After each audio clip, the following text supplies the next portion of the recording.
a small cove near the isthmus of Catalina Island. Here, sunlight warms these quiet waters. The cove has some special visitors.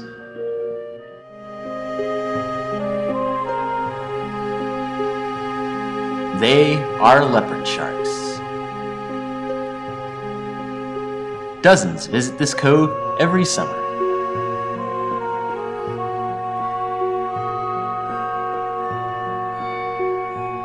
Usually, we get but mere snapshots of the lives of wild animals, so it is a rare treat to be familiar with the day-to-day lives of these beautiful creatures.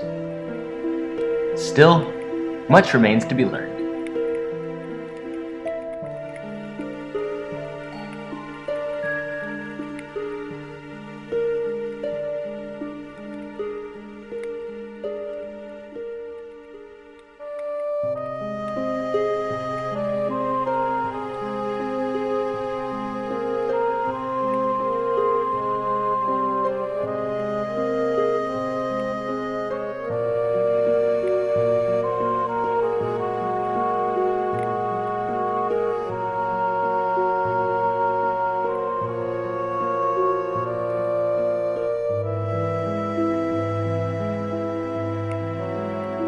At night, even the water in the shallows is cold.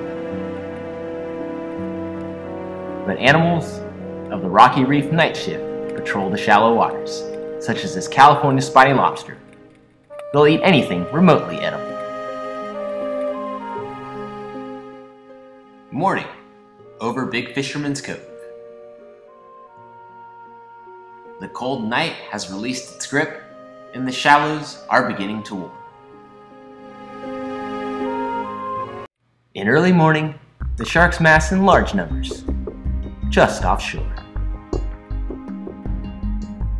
Here, the sharks mill about, waiting for the waters to warm.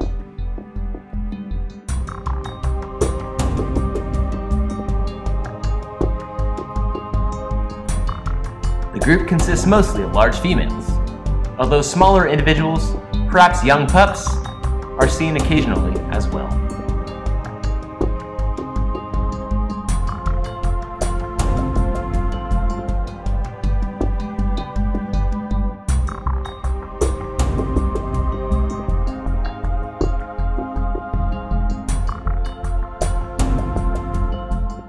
One common myth about sharks is that they must all swim to breathe.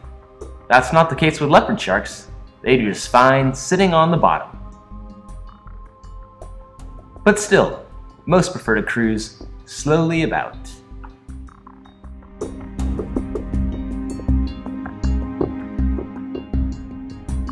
The sharks don't seem to pay much attention to each other at all.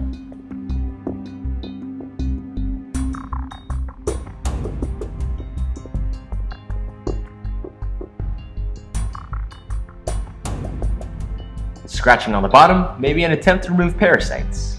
Perhaps the shark finds them itchy. Although leopard sharks feed over sandy bottoms, I haven't observed any of these sharks feeding. This appears to be solely a resting aggregation.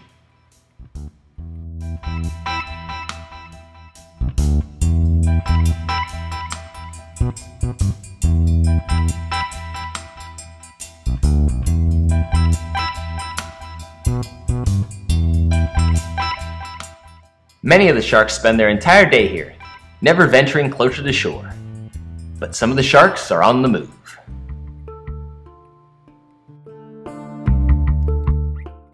Here, they pass through a sparse kelp forest. The water is somewhat warmer here than it is further offshore. The day is still young.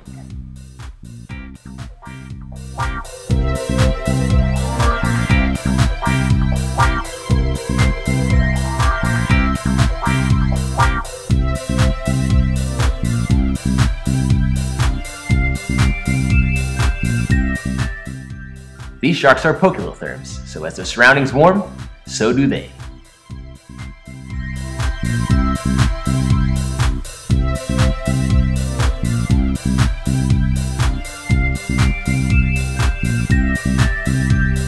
Basking in these sunlit waters, the sharks on average raise their body temperatures by 1 degree Celsius.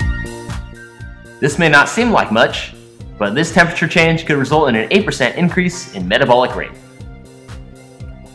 This could significantly decrease gestation time, since many of these are pregnant females.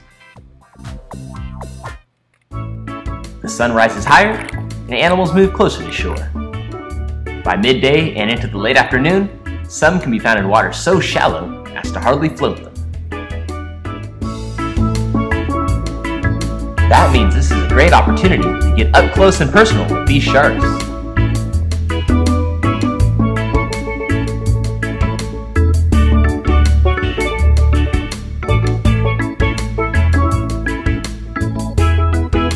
The water here feels warmer, even to me, and the sharks are definitely enjoying it.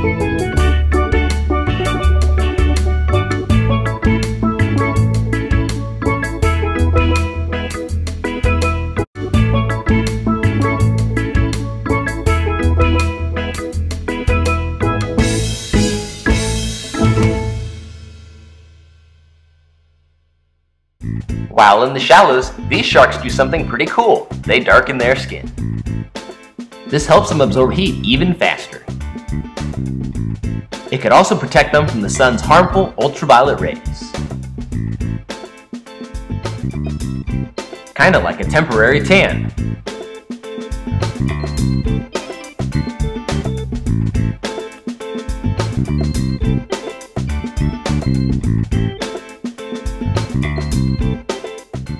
So we've seen lots of leopard sharks, but what other elasmobranchs live in this cove?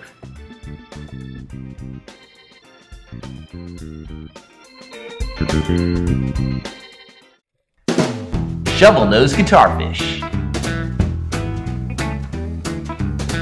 These guys seem to hang out with the leopard sharks a lot. Maybe it's because they prefer the same habitat. It may be hard to decide if a guitarfish is a shark or a ray, but most scientists consider them more closely related to the rays.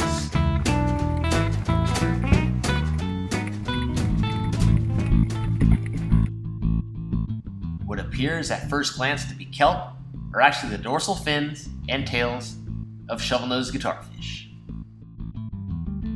Here, in Cat Harbor, on the back side of Santa Catalina Island, large numbers of them bask in the warm, shallow waters. There must be at least 30 guitarfish here.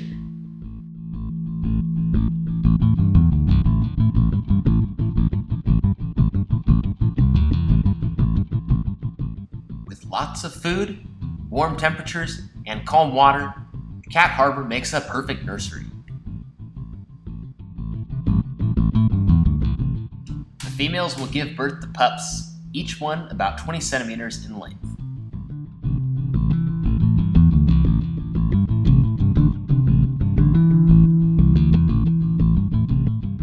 It's surprising how calm and confident these guitarfish appear in such shallow water. Surely they're placing themselves in view of various predators.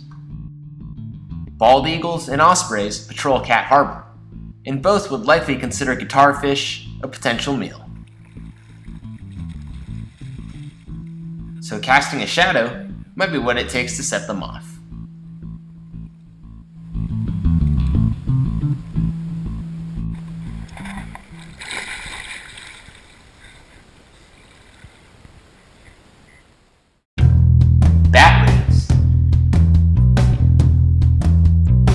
Commonly seen large ray off of our coast.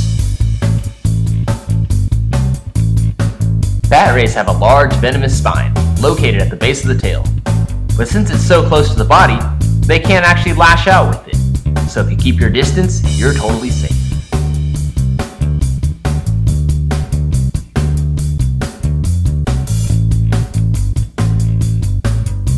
Round stingrays. These pancake-sized rays are common in shallow water in Southern California. Buried in the sand, they're almost impossible to spot. Stingrays swim by sending a wave down the sides of their pectoral fins, combined to form a disc. Watch this ray turn by upping the throttle on one side.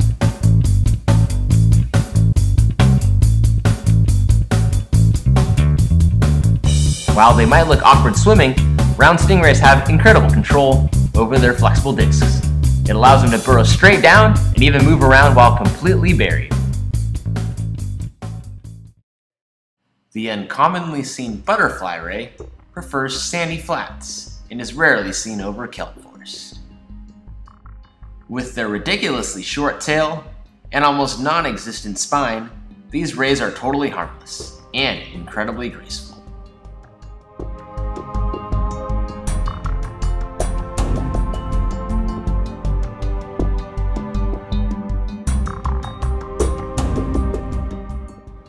These elasmobranchs all share the sandy areas of the cove.